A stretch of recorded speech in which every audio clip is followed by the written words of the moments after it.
Y desde muy pequeños nos enfrentamos a preguntas de todo tipo, ¿no?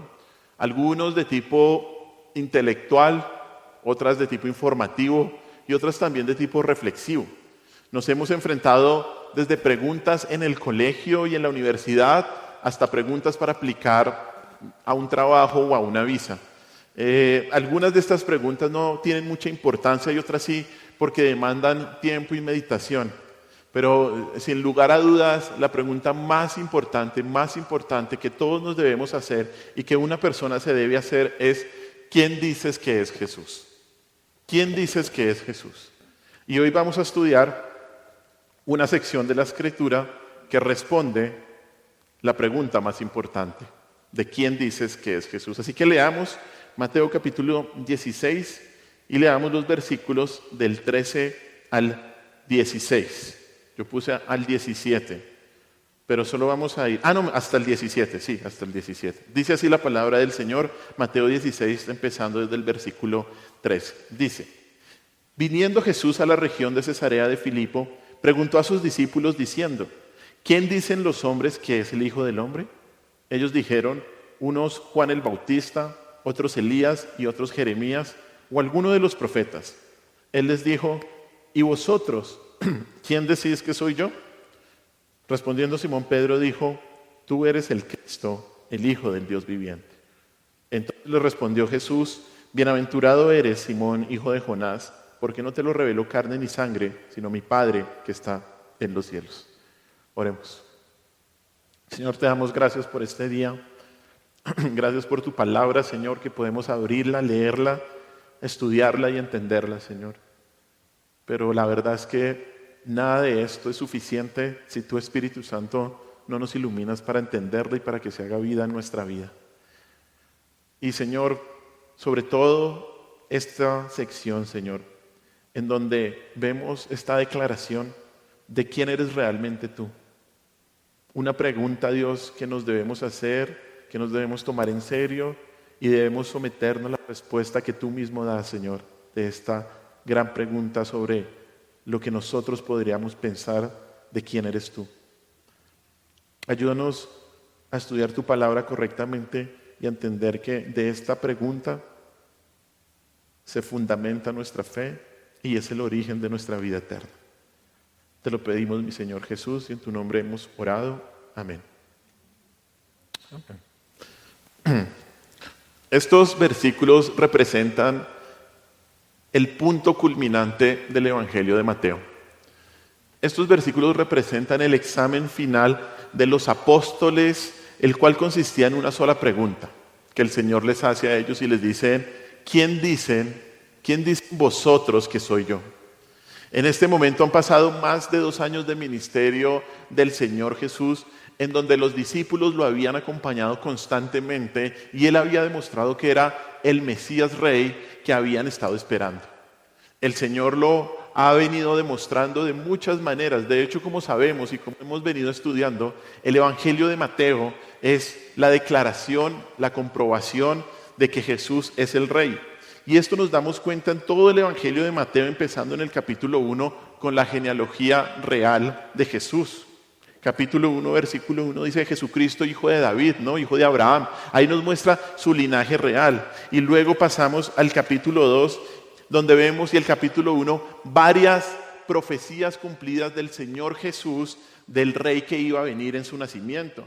Luego pasamos al capítulo 3 y vemos al precursor del Rey, que es Juan el Bautista, y luego pasamos al capítulo 4, en donde nos entendemos la tentación del Señor Jesús, donde se nos muestra y nos vemos que Él está capacitado moralmente para ser el Rey. Luego vemos capítulos 5, 6 y 7, en donde se explica el Sermón del Monte, y ahí están las palabras del Rey que habla con autoridad. Y luego hemos ido yendo al capítulo 8 y 9, en donde se muestran entre 9 a 10 milagros que demuestran las obras poderosas del Rey. Luego en Mateo, en los capítulos del 10 al 12, vemos la oposición que se le hace al Rey, ¿no? Y cómo en esos capítulos los dirigentes judíos hacen la blasfemia contra el Espíritu Santo y nos muestran que a pesar de todas las pruebas que el Señor ha dado, ellos se niegan a creer en Cristo como rey. Desde ese momento ya vemos en el capítulo 3 el Señor empieza a enseñar con parábolas y esa enseñanza por parábolas es una manera de juicio a la incredulidad de Israel, en donde Él empieza a enseñar verdades ocultas, pero solamente esas verdades van a ser reveladas a sus discípulos y a quienes habían creído en Él. Luego nos encontramos también ya en los capítulos 14 y 15 que el Señor ya ha decidido, por la incredulidad de Israel, ha decidido irse ya a tierras gentiles y empieza a obrar sus milagros en ese lugar. Desde ese momento el Señor ya no comienza a enseñar directamente a Israel, sino que le empieza a tener un ministerio mucho más privado con sus discípulos. Y todo esto, hasta este capítulo, ha sido una demostración de Jesús como Rey que fue testificada por los discípulos. Y por eso llegamos a este punto y el Señor les hace esta pregunta crucial en un momento crucial. Esta era la pregunta más importante que los discípulos podían responder y debían responder. Su respuesta demostraría una convicción interna con respecto a la persona de Cristo. Su respuesta demostraría que tenían claro la identidad del Señor y que serían fieles en llevar su mensaje a todas las naciones al punto de dar la vida por la verdad de esta respuesta. Y de la misma manera, la misma pregunta que enfrentaron los discípulos, la enfrentamos nosotros y la enfrenta cada persona, y es: ¿quién crees tú que es Jesús? ¿Quién crees tú que es Jesús? La respuesta a esta pregunta es de mayor importancia porque de ella depende su destino eterno. De ella depende su destino eterno. Es una pregunta que ninguna persona puede evadir porque Jesucristo demanda un veredicto personal. Tarde o temprano, toda persona se enfrentará a esta pregunta y estos versículos nos enseñan por qué esta pregunta es la más importante de todas. Hoy vamos a estudiar en esta sección de la Escritura 3 aspectos con respecto a la pregunta: ¿y tú qué dices que es Jesús? ¿Y tú qué dices quién es Jesús? La primera parte está en los versículos del 13 al 14 y son las respuestas incorrectas. Leamos una vez más versículos del 13 al 14, dice así: Viniendo Jesús a la región de Cesarea de Filipo, preguntó a sus discípulos diciendo: ¿quién dicen los hombres que es el Hijo del Hombre? Ellos dijeron: unos Juan el Bautista, otros Elías y otros Jeremías o alguno de los profetas. El relato comienza indicando el lugar donde ahora se encontraba Jesús y sus discípulos. Y como vemos ahí, era Cesarea de Filipo. La ciudad era llamada Cesarea porque era el hogar de un templo dedicado a Augusto César construido por Herodes el Grande. Originalmente fue llamado Paneas, debido al dios griego Pan, que no era el dios de los panaderos, sino que era el dios de los pastores, de los rebaños y de la naturaleza. Y se pensaba que este dios griego, Pan, había nacido en una cueva en esa ciudad. Y esta Cesarea era Cesarea de Filipo, no solo para distinguirla de la Cesarea marítima que quedaba en el Mediterráneo, que era un puerto en ese momento, sino que era Cesarea de Filipo porque Herodes el Grande se lo había regalado a su hijo Felipe y este quería también algo de honor para él. Y además la ciudad quedaba en el norte de Israel, ahí Galilea arriba, cerca del monte Hermón. Por eso se llamaba Cesarea de Filipo. Y el lugar que el Señor decide para hacer esta pregunta fue estratégico. Primero porque Cesarea era un territorio predominantemente gentil. Y la presencia del Señor ahí implicaba su continuo ministerio ahora a los gentiles. Pero segundo, este era un lugar que era devoto al emperador en ese momento. Y también eran devotos a otros dioses que tenían gran popularidad ahí.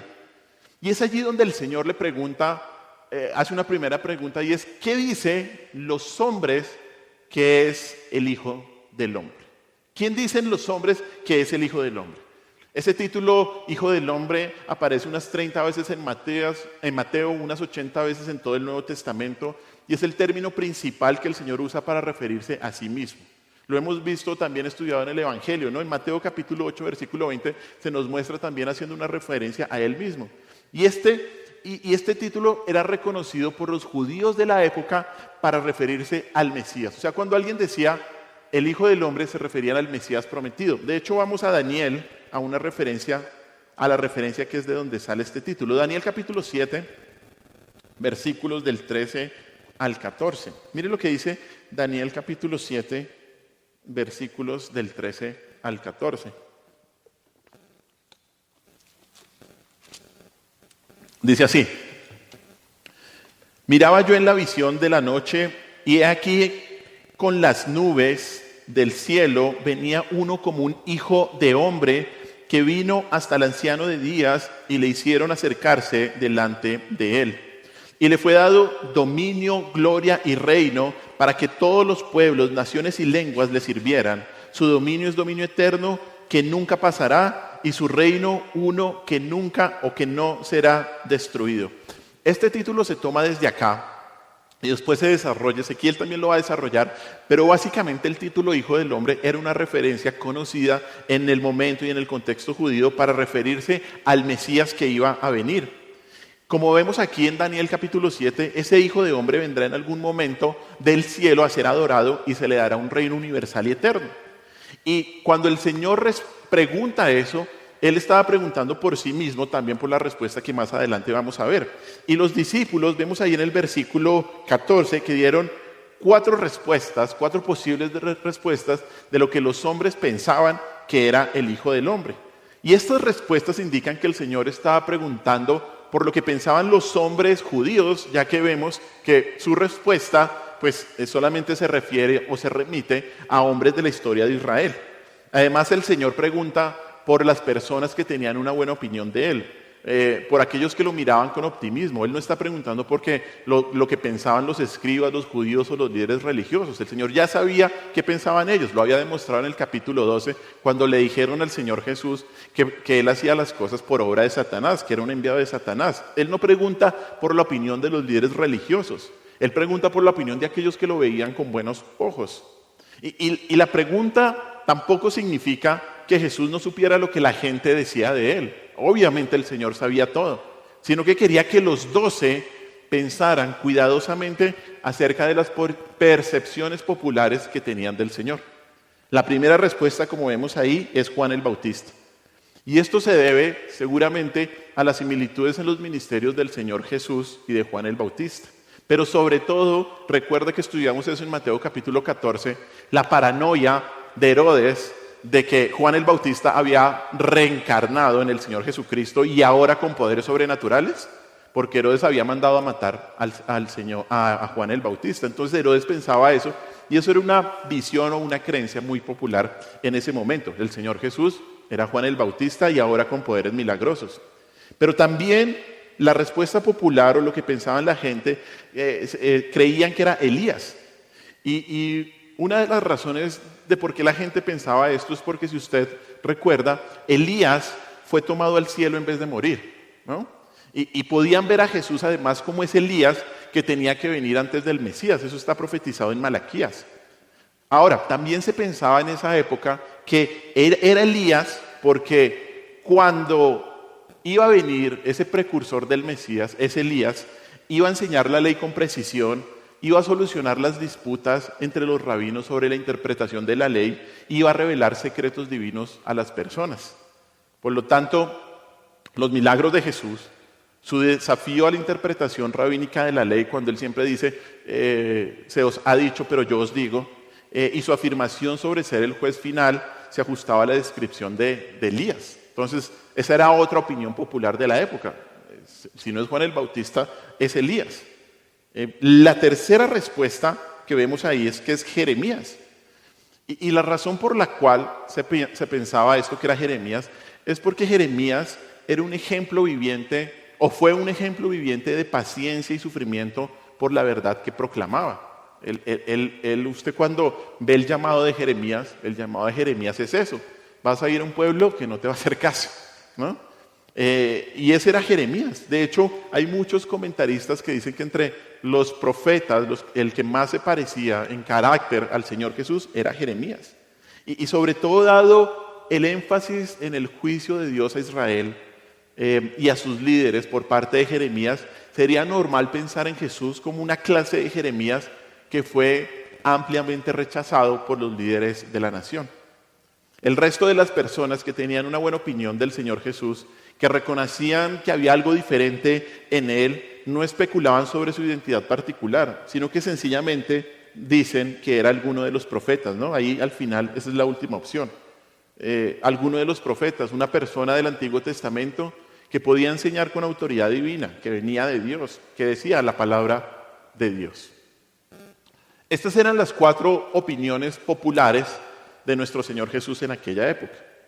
La opinión de hombres que lo veían con buenos ojos. Esto era una buena opinión, una buena opinión.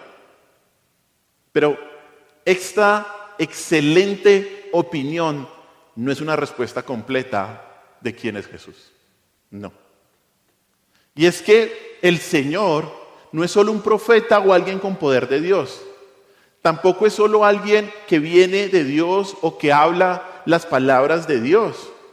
Todas estas respuestas son buenas, ¿no? Pero son imperfectas y no definen completamente quién es nuestro Señor Jesús. Y el hecho de que el Señor tuviera que hacer una segunda pregunta nos indica que una buena opinión del Señor no es suficiente para describir su identidad y tenerlo como Señor y Salvador. Una buena opinión del Señor Jesús no es suficiente para describir su identidad. Y hermanos, hoy en día pasa exactamente lo mismo. Hay muchos que tienen una buena opinión del Señor Jesús. ¿De quién fue Él? Piensan que fue un revolucionario, ¿no? Piensan que fue un guía, un modelo de vida, una persona ejemplar y alguien que debe ser imitado. Otros, tal vez con una opinión más alta en nuestro Señor, dicen que fue un iluminado, un profeta, como dice, ¿quién es el que dicen? El Islam. O alguien que mostró el camino de Dios, ¿no? Es una persona iluminada. Pero déjeme decirle algo, tener una buena opinión o creer intelectualmente o incluso históricamente en Jesús no es suficiente, no es suficiente. Y déjeme decirle otra cosa que tampoco es suficiente, y es que tampoco es suficiente tener una opinión incompleta del Señor.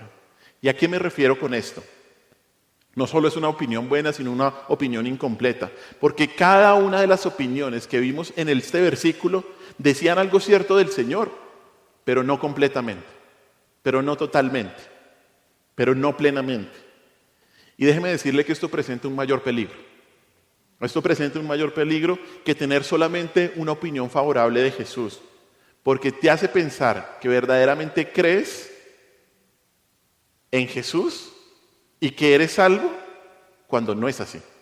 Cuando no es así. Porque mira, si no crees en Cristo como Él dice que debes creer, no crees. No crees. No crees. Es como, y lo hemos dicho aquí en la iglesia, es como cuando a veces la gente dice yo creo en Dios a mi manera. Es su Dios, pero no es el Dios de la Escritura, no es el Dios de la Biblia. Por eso, si no crees en Cristo como Él dice, no crees. No crees. No estamos aquí para definir, para describir al Cristo que nosotros queremos o que mejor se acomoda a mis percepciones. No. Y esto ha sido un peligro y ha sido una advertencia que nos ha dado la palabra a lo largo de la historia de la iglesia. Han existido muchas herejías desde la época de los apóstoles que han inundado la iglesia diciendo que Jesús no es quien es. Mire un ejemplo bíblico y ya vamos a contar otros ejemplos. Primera de Juan 2. Mire lo que dice Primera de Juan. Primera de Juan capítulo 2. Versículo 19. De hecho, desde el versículo 18 y 19. Dice así: hijitos, ya es el último tiempo y según vosotros oísteis que el anticristo viene, así ahora han surgido muchos anticristos, por esto conocemos que es el último tiempo. Salieron de nosotros, pero no eran de nosotros, porque si hubiesen sido de nosotros, habrían permanecido con nosotros, pero salieron para que se manifestase que no todos son de nosotros, ¿no? Aquí Juan nos está hablando de una realidad clara. ¿Sabe de dónde sale la herejía? Dentro de la iglesia. Pero es gente que al final revela que no es realmente creyente. ¿Por qué? Porque si hubiesen sido de nosotros, habrían permanecido con nosotros. De hecho, mire más adelante, el versículo 4, que es lo que dice y nos habla de un caso específico que estaban negando en el contexto de esa iglesia a la que le escribe Juan. Primera de Juan 4, versículos del 1 al 3. Dice así: amados, no creáis a todo espíritu, y ahí la palabra espíritu se refiere a todo hombre, sino probad los espíritus si son de Dios, porque muchos falsos profetas han salido por el mundo. En esto conoced el Espíritu de Dios. Todo espíritu que confiesa que Jesucristo ha venido en carne es de Dios, y todo espíritu que no confiesa que Jesucristo ha venido en carne no es de Dios. Y este es el espíritu del anticristo, el cual vosotros habéis oído que viene y que ahora ya está en el mundo. ¿Cuál era la herejía aquí? Hay algunas personas que pensaban y que hoy en día piensan que Jesús no vino completamente o no fue completamente hombre. Completamente hombre.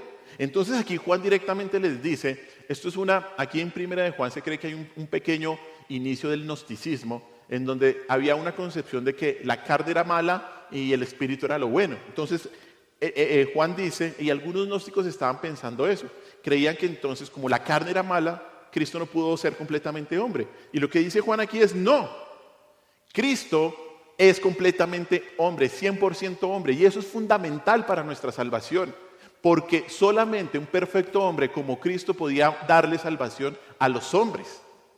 Entonces, ¿qué es lo que estamos viendo acá? Y una advertencia clara en la declaración de Juan, que aunque hay muchas concepciones de Cristo, hay muchas opiniones de Cristo, no creer completamente ni totalmente en quién es Cristo no nos da una respuesta correcta. Y esto, como hemos mencionado, ha sido una advertencia de la Escritura constantemente, de los primeros siglos de la iglesia. Mire, hay algunas herejías de la antigüedad que se ven manifestadas en varias sectas que existen en la actualidad, algunas muy famosas. Y les voy a hablar rápidamente de más o menos 4 herejías antiguas que se ven manifestadas en el día de hoy. Una de ellas es el arrianismo. Un hombre llamado Arrio en el siglo tercero y cuarto, afirmó que Jesús no era verdadero Dios, que Jesús estaba subordinado al Padre y que el Padre lo había creado. Por lo tanto, Cristo no era eterno, sino que tuvo un comienzo. ¿Sabe quién piensa hoy en día esto? Los testigos de Jehová. Niegan la divinidad de Cristo. Afirman que Él fue el primer ser creado y que no es Dios ni parte de la divinidad. Ellos lo afirman. Otra, en el segundo siglo, hubo una creencia que se llamaba el adopcionismo y enseñó que Cristo nació como puro hombre y que fue en el bautismo donde Dios lo adoptó como su hijo y le dio poder divino. De esa manera, ellos niegan la eternidad de Cristo una vez más, niegan su divinidad y niegan su igualdad con el Padre. Hoy en día hay una secta que se llama la Luz del Mundo, que afirma que Cristo no nació como Dios, sino que fue después del bautismo que fue adoptado por el Padre, que nació como una criatura humana. Otro caso también en el siglo III, promovido por un hombre llamado Sabelio, es el sabelianismo. Enseñó que el único Dios existente se ha manifestado de 3 modos diferentes: como Padre en el Antiguo Testamento, como Hijo en los Evangelios y como el Espíritu Santo después de Pentecostés. 3 modos diferentes. Esto pasó a llamarse el modalismo. Los pentecostales unitarios creen que hay un solo Dios y que se manifestó de 3 maneras o 3 formas o de 3 modos. Ellos no creen en la doctrina de la Trinidad. Otra creencia antigua que se manifiesta hoy en día es el triteísmo, en el mormonismo. Tal vez el grupo religioso de mayor crecimiento en Estados Unidos. Y esta creencia dividía la Trinidad en 3 sustancias diferentes. No lo veía como 3 personas, sino 3 sustancias diferentes. Los mormones creen que existen 3 dioses distintos: Padre, Hijo y Espíritu Santo, pero Jesús es un ser separado de Dios. Estas son algunas de las herejías de la antigüedad que se han manifestado en las sectas de hoy en día con respecto a la persona de Cristo. Y todas ellas, y de hecho cualquier otra creencia o concepto que distorsione la persona de Cristo, como Él mismo dice, o que solo tenga una buena valoración de nuestro Señor Jesús, no es suficiente para responder correctamente la respuesta sobre quién es Jesús. La tergiversación de Cristo, el distorsionar su persona, el alterar su identidad o el solo tener una buena opinión de nuestro Señor, no es creer en Él. Y la consecuencia es incredulidad. y por lo tanto es condenación. Mire lo que dice Juan capítulo 7, versículo 38.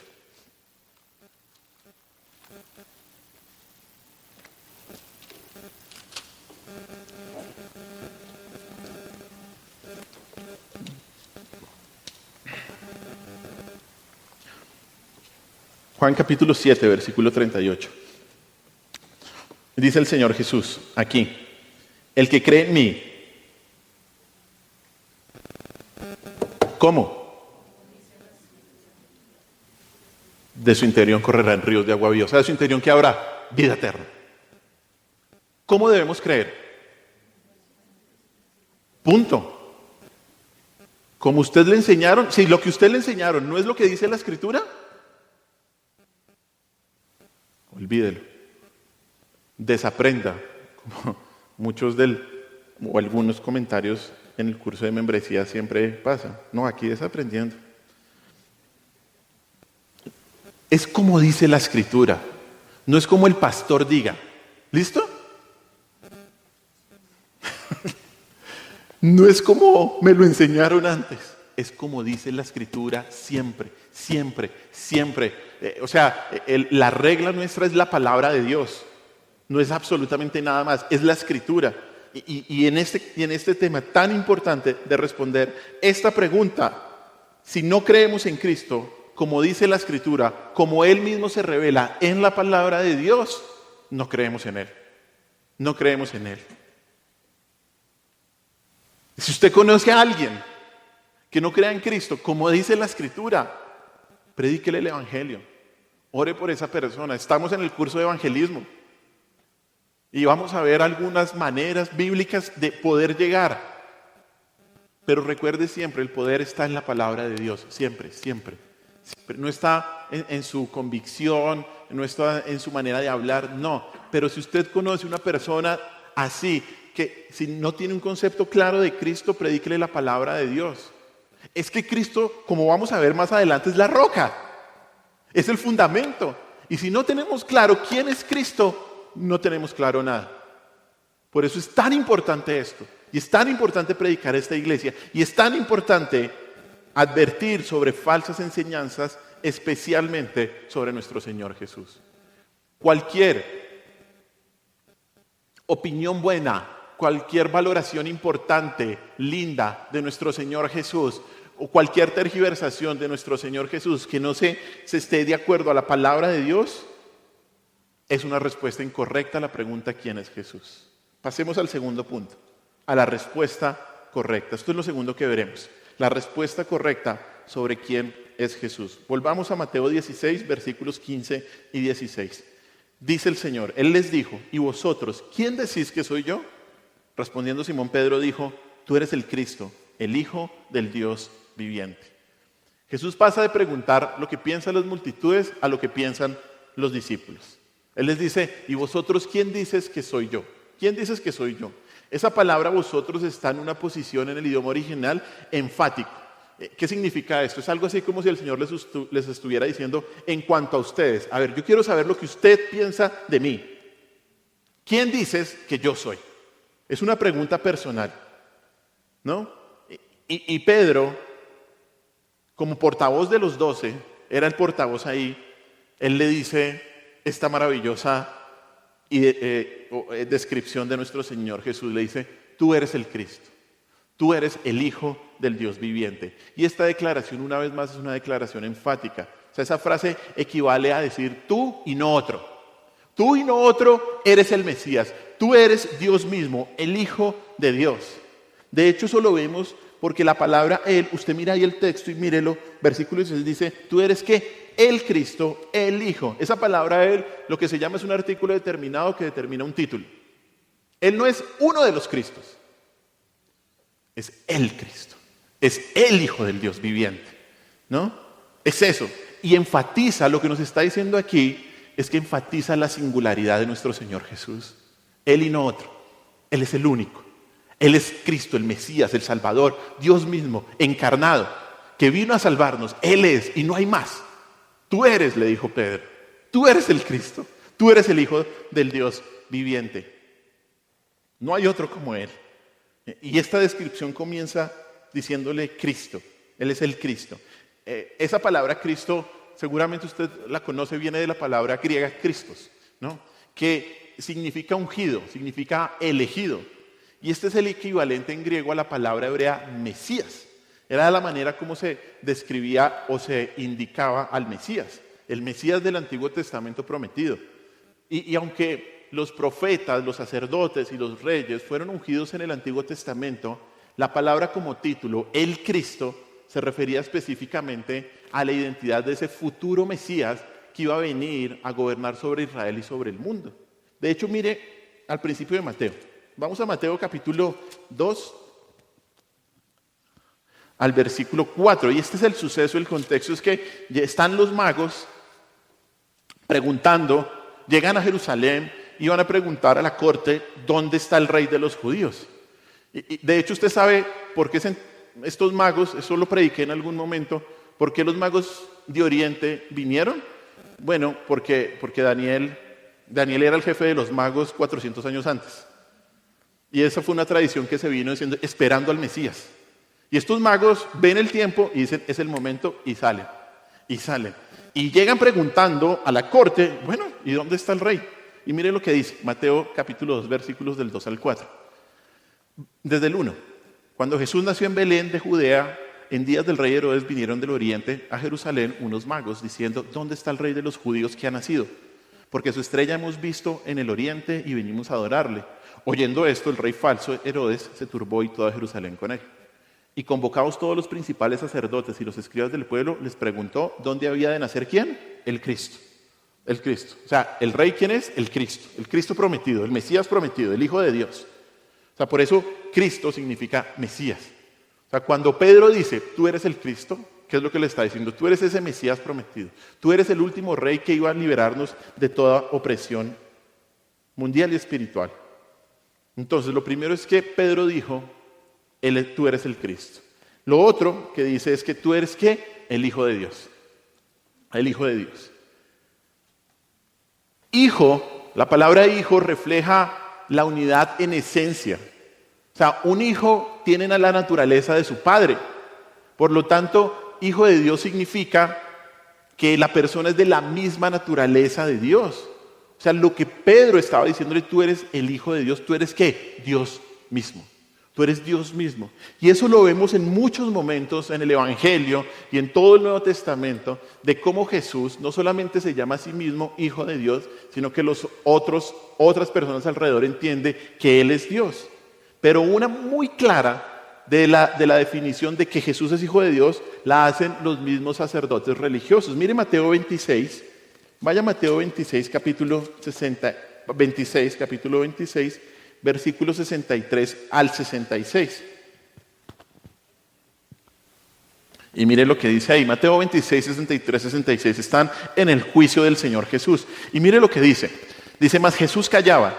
Entonces el sumo sacerdote le dijo, te conjuro por el Dios viviente, que nos digas si eres tú, escuche bien, el Cristo, el Hijo de Dios. 64, Jesús le dijo, tú lo has dicho. Además os digo que desde ahora veréis al Hijo del Hombre sentado a la diestra del poder de Dios y viniendo en las nubes del cielo. Y mire la respuesta en el 65 del sumo sacerdote. Entonces el sumo sacerdote rasgó sus vestiduras diciendo, has blasfemado. ¿Qué más necesidad tenemos de testigos? He aquí ahora mismo habéis oído una blasfemia. ¿Por qué el sumo sacerdote se rasgó las vestiduras? Porque escuchó que Jesús dijo, yo soy ¿qué? Dios. Yo soy Dios. Y para ellos eso no era aceptable. Los líderes judíos entendieron que Jesús dijo que era Dios, que Él estaba manifestando su identidad como Dios. De hecho, ¿recuerdan lo que vimos hace 8 días con el tema de la Gran Comisión? Es lo mismo. Se ve al final de este evangelio cuando Jesús le dice a los discípulos que vayan en el nombre de ¿quién? Del Padre, del Hijo y del Espíritu Santo. O sea, los ubica con la misma identidad, la misma identidad divina. Entonces, Pedro dijo, Jesús, tú eres el Cristo, tú eres el Hijo de Dios. Y por último dijo, tú eres el Hijo del Dios viviente. Y seguramente si usted ha leído el Antiguo Testamento, esta expresión es característica para contrarrestar al Dios de Israel con los dioses de otras naciones que se describen como ídolos muertos, hechos de madera o hechos de una piedra. O sea, Dios es el Dios viviente, el Dios que realmente está vivo, y además el Dios viviente indica que ha sido Dios por toda la eternidad. Dios es eterno.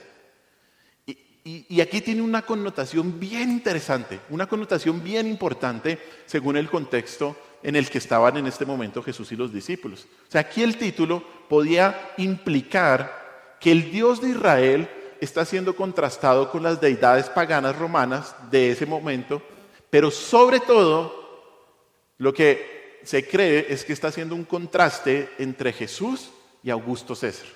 Augusto César, a quien estaba dedicado el templo de Cesarea de Filipo. De hecho, Augusto César fue hijo adoptivo de Julio César, quien había sido declarado como Dios por el Senado romano en el 42 a.C., y él se había dicho, él es Dios. Después de ello, su hijo Augusto fue llamado Hijo de Dios.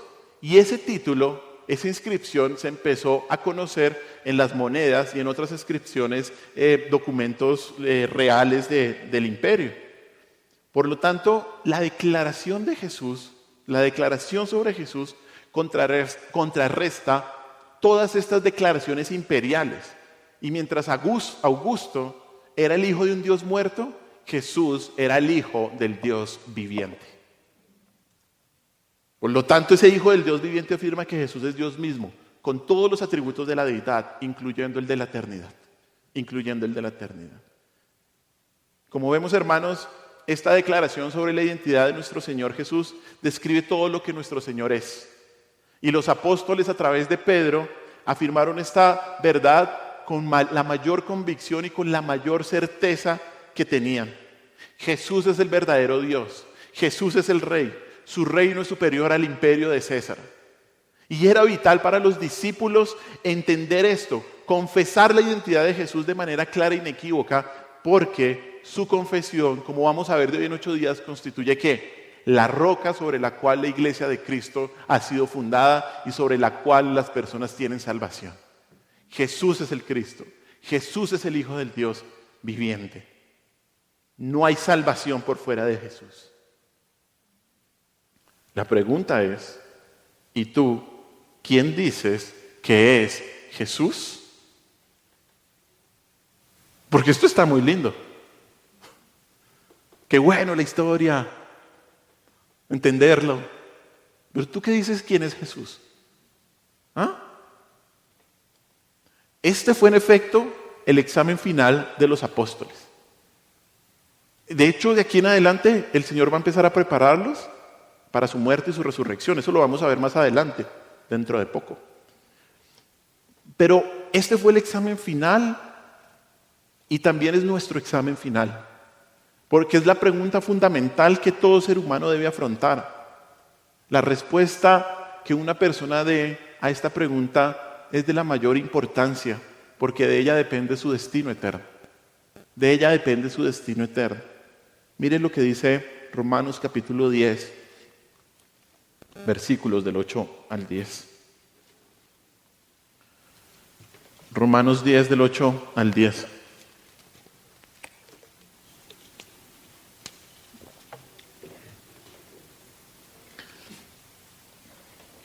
Dice así.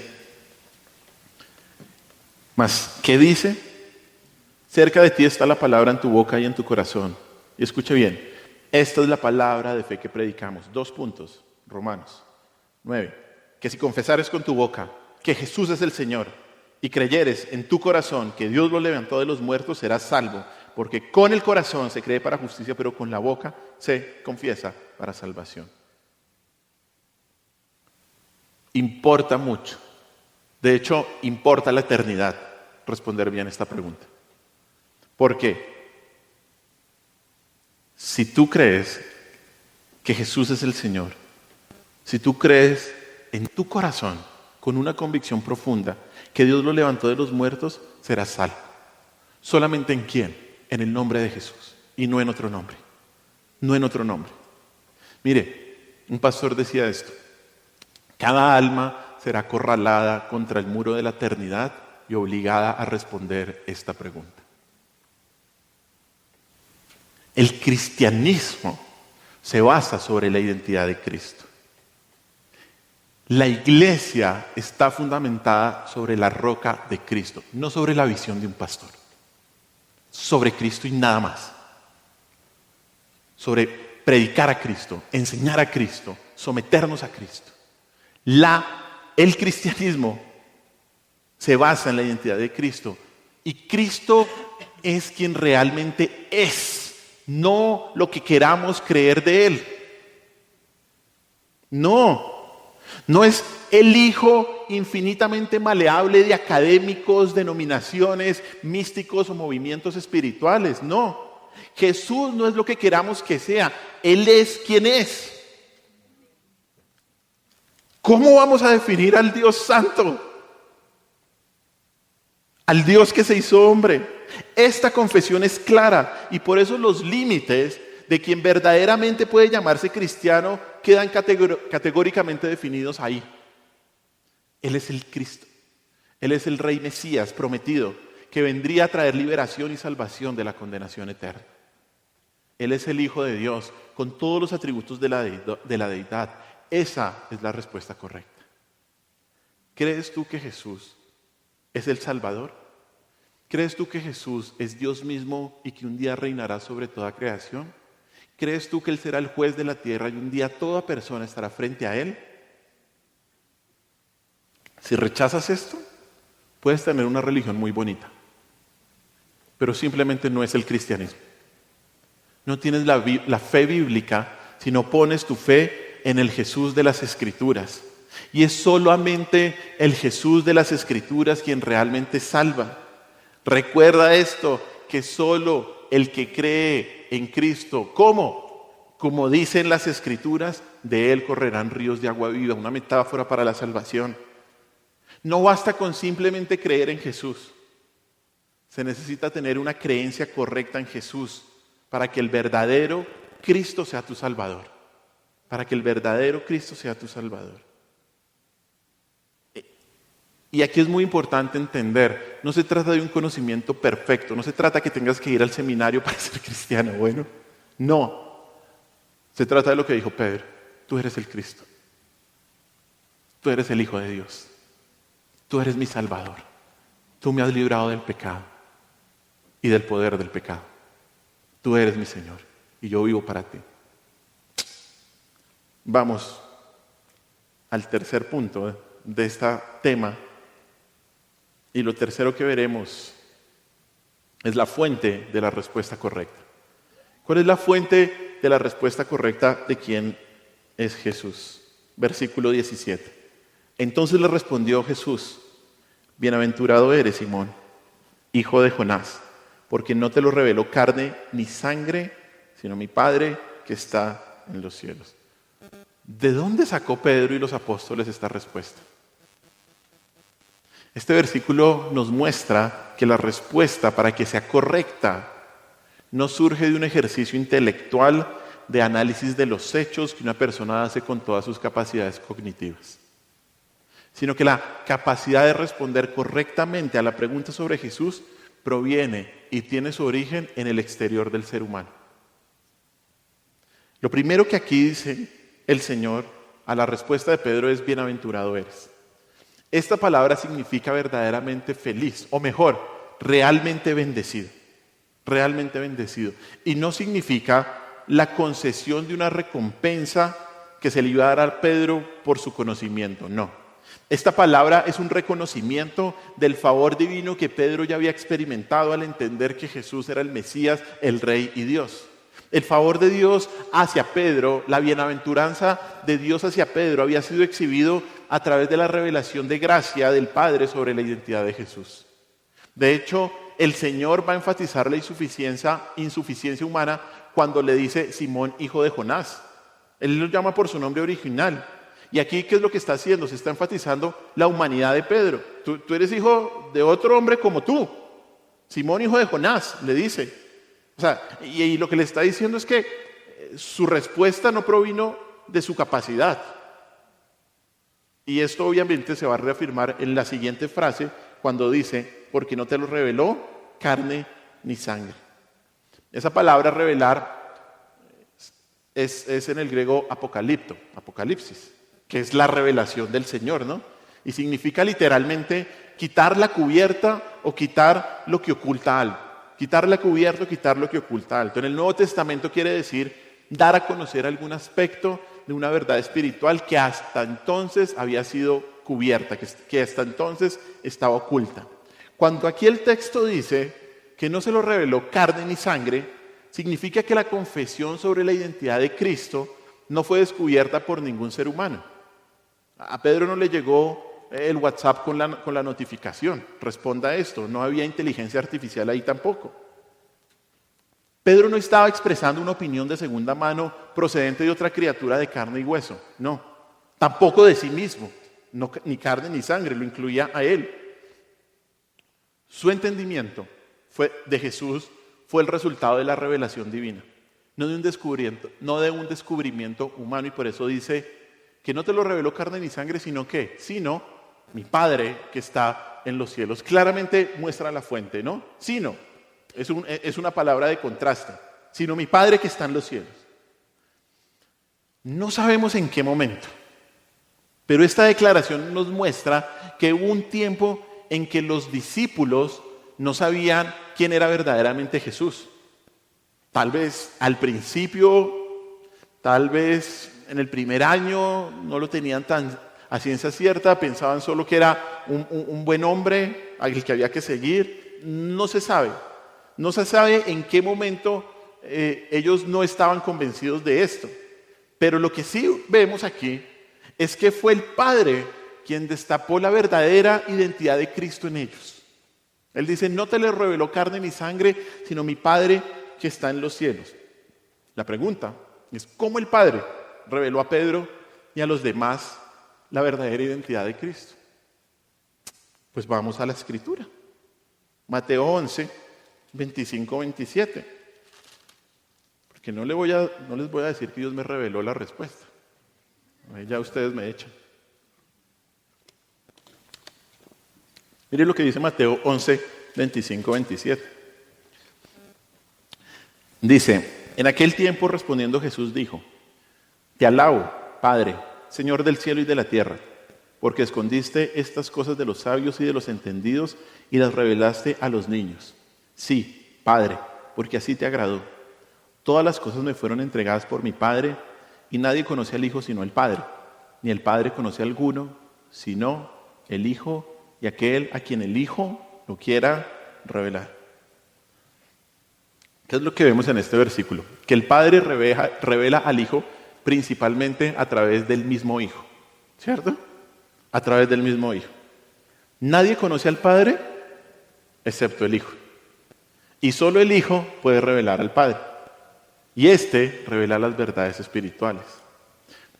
No hay registro en los evangelios de que se les dio a los 12 alguna revelación divina aparte de la dada a través de Jesucristo mismo. Todo lo que los discípulos sabían del Padre y la revelación del Padre provenía a través de Cristo. Los discípulos no fueron convencidos de la mesiandad, por decirlo así, y de la divinidad de Jesús por sus enseñanzas o sus milagros, por increíble que fueran. Esto no fue suficiente para convencer a los 12, así como no fue suficiente para convencer a las miles de personas que lo seguían. Pero, ¿qué pasó ahí? O sea, tampoco, los milagros no salvan, recuerde eso siempre, ¿no? O sea, eso no fue suficiente para convencer a las miles de personas que escucharon las mismas verdades y fueron testigos de los mismos milagros del Señor, pero fallaron en reconocer la identidad de Cristo. La revelación por el Padre a los 12 fue una revelación interna. Una revelación interna que fue reforzada externamente por la enseñanza y los milagros de Jesús y porque sería confirmada externamente por la voz del Padre en la transfiguración. Eso vamos a estudiar en el capítulo 17. Cuando ahí está Elías, Moisés y el Señor Jesús y dice, este es mi hijo, este es mi hijo. Y ahí estaba Pedro. Miren, hermanos, ¿qué nos enseña todo esto? Que el hombre por sí mismo no puede llegar a un conocimiento salvador de Cristo. No podemos. Tal vez alguien puede decir que Jesús existió, que según la Biblia hizo milagros, o que murió como mártir en una cruz y tuvo un montón de seguidores que también les dio por morir por esto. Pero escúcheme bien, si no hay una intervención de Dios para revelar la verdad de Cristo, el hombre no puede responder con fe y arrepentimiento. Si no hay una intervención de Dios para revelar la verdad de Cristo, el hombre no puede responder con fe y arrepentimiento. Debido a que todos los seres humanos están perdidos en el pecado, espiritualmente ciegos e incapaces de creer, Dios debe ¿qué? Intervenir. El hombre no necesita argumentos. El hombre no necesita una mejor explicación. El hombre no necesita saber que Dios creó el mundo y el diseño inteligente dice eso. No. El hombre no necesita un lavado de cerebro. ¿Sabe qué necesita el hombre? Nueva vida. Resucitar. Mire lo que dice Efesios 2:1.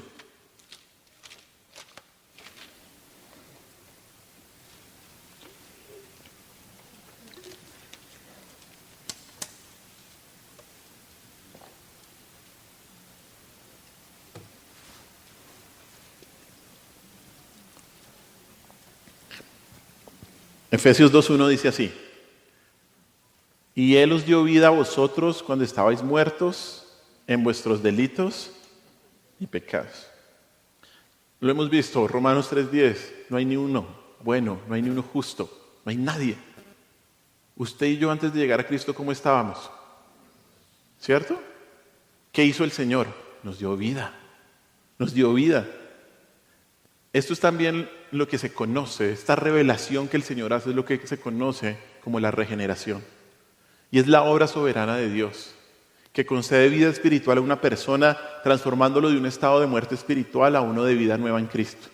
Esto es lo que el Señor Jesús le explicó a Nicodemo en Juan capítulo 3, es el nuevo nacimiento. Debes nacer de nuevo. Debes nacer de nuevo.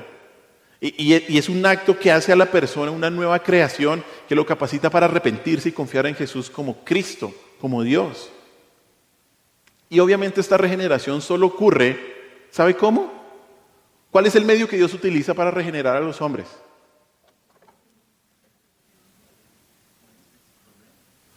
Porque la fe viene por el oír y el oír por la palabra de Dios. La gente nos nace de nuevo con una canción, ni con una obra de teatro, sino con la enseñanza progresiva y exponencial de la Escritura. Por eso es que el Señor nos mandó aquí a enseñar, y por eso es que tenemos que proclamar el Evangelio, porque no sabemos a quiénes Dios ha llamado, no lo sabemos, eso es prerrogativa de Dios. Miren lo que dice 1 Corintios 1, 22, 24. Hoy me estoy extendiendo, pero tenemos ágape. Y es que este tema es Cristo, hermanos. Es Cristo. ¿Dónde está Corintios? 1 Corintios 1, 22, 24. 1 Corintios 1, 22, 24. Dice así. 1 Corintios 1, 22, 24. Entonces busque 1 Corintios 1, 22, 24. ¿Listo? ¿Lo tiene? Dice, es un capítulo antes, no es muy difícil de llegar ahí. Dice, porque los judíos piden señales y los griegos buscan sabiduría, pero nosotros predicamos a quién, a Cristo crucificado. Para los judíos ciertamente tropezadero y para los gentiles locura, mas para los llamados, así judíos como griegos, Cristo, poder de Dios y sabiduría de Dios. Aquí el versículo 24 dice para los llamados, ¿cierto? Esto muestra un llamado interno hecho por Dios a los pecadores. Aquí es cuando Dios revela la verdad, cuando Dios nos quita el velo y nos revela quién es Cristo. Hay un llamado interno y esto es diferente al llamado externo de manera general que se hace por medio de la predicación de la palabra de Dios, de Cristo, que está en el versículo 23, cuando dice ahí, nosotros predicamos a Cristo crucificado. ¿Y se lo predica a quiénes? A todos, a judíos, a gentiles, a todos, ¿cierto? Para unos es locura, pero para los llamados, ¿qué es? Poder de Dios. Poder de Dios. O sea, los que son llamados, los que se les ha revelado el Señor, llegan a ver el Evangelio como realmente es. Y en respuesta, se arrepienten. En respuesta, cogen a Cristo como su Señor y Salvador. De hecho, ahora sí mire 1 Corintios 2:14. Escuche, pero el hombre natural no percibe las cosas que son del Espíritu de Dios, porque para él son locura y no las puede entender porque han de discernirse espiritualmente. Eso es lo que pasa. Muchos de nosotros nos han dicho, está loco, salga, váyase de aquí. Pues qué bueno que se lo hayan dicho, bien. Y es verdad, o sea, para unos esto es locura, pero para nosotros es la vida entera. Por eso este llamado interno es un llamado eficaz y se trata de algo que solo Dios puede obrar. Nosotros, por nosotros mismos no hubiéramos podido comprender el Evangelio si el Espíritu Santo no obra la regeneración, si Dios a través del Espíritu no nos hace entender quién es Cristo, si no nos revela la verdad que necesitamos un Salvador. Y hermanos, si tú has llegado a la conclusión que Jesús es el Cristo, que Jesús es el Hijo del Dios viviente, quiere decir que Dios te lo reveló a tu corazón y mente y por eso debes estar muy agradecido. Debes honrar y glorificar al Señor. No eres diferente a cualquiera que no haya llegado a esa conclusión. Es pura misericordia, es pura gracia. Dios Padre es quien corrió el velo sobre la verdadera identidad de Jesús y expuso la luz de lo que entonces tú rechazabas. Si conoces a Jesús como tu Salvador y Señor, entonces has tenido una experiencia similar a la que tuvo Pedro. Porque de hecho Jesús dice en Juan 6:44, dice, nadie puede venir a mí si el Padre que me envió no lo trae. Y si es así, dale gloria a Dios por esto. Dale gloria al Señor por esto. Pero si no es así,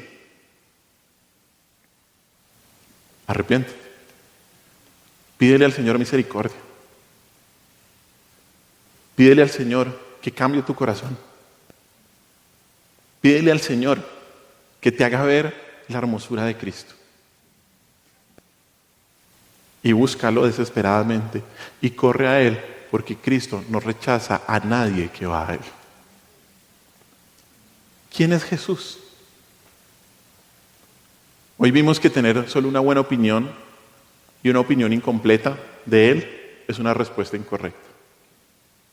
La respuesta correcta de quién es Jesús es que Él es el Cristo, el Hijo del Dios viviente. Y si has llegado a esa conclusión, pero sobre todo a esa convicción, da gloria a Dios, porque fue Él quien te lo reveló. Oremos y preparémonos para la cena del Señor. Señor, te damos gracias por este día. Gracias por tu palabra, Dios. Gracias por tu inmensa, inmensa misericordia, Señor, que has tenido de nosotros. Padre, en primer lugar, es eso, Señor, gracias. Gracias porque estábamos muertos, enemigos tuyos, muertos en nuestros delitos y pecados, Señor, y tú tuviste misericordia de nosotros y nos diste vida. Gracias, mi Señor Jesús. Gracias, Padre Santo, porque solamente es por tu obra de misericordia, solamente es por tu obra de gracia, Señor, que podemos estar hoy acá, Dios.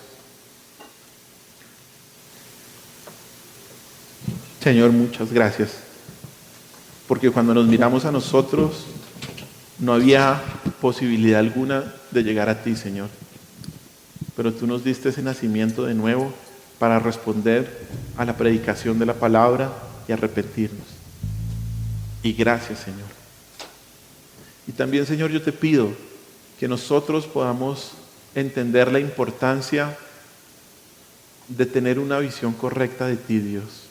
No una buena opinión, no una incompleta opinión, sino una buena, una completa y total opinión de ti, como la Escritura dice. Y que, Señor, nosotros podamos dar defensa de la esperanza del Evangelio que hay en nosotros, de presentarte a ti, Cristo, completamente y no parcialmente, Señor. Ayúdanos a presentarte de esta manera, porque el destino eterno de las personas depende de eso. Yo te lo pido, mi Señor Jesús. Te pido que tú nos ayudes a ser fieles testigos tuyos y a vivir agradecidos por esta gracia tan increíble que hoy tenemos, de saber que Tú eres nuestro Dios, tú eres nuestro Salvador, tú eres nuestro Señor, y que un día nos encontraremos cara a cara contigo. Te alabamos y te bendecimos, mi Señor Jesús, y te damos gracias.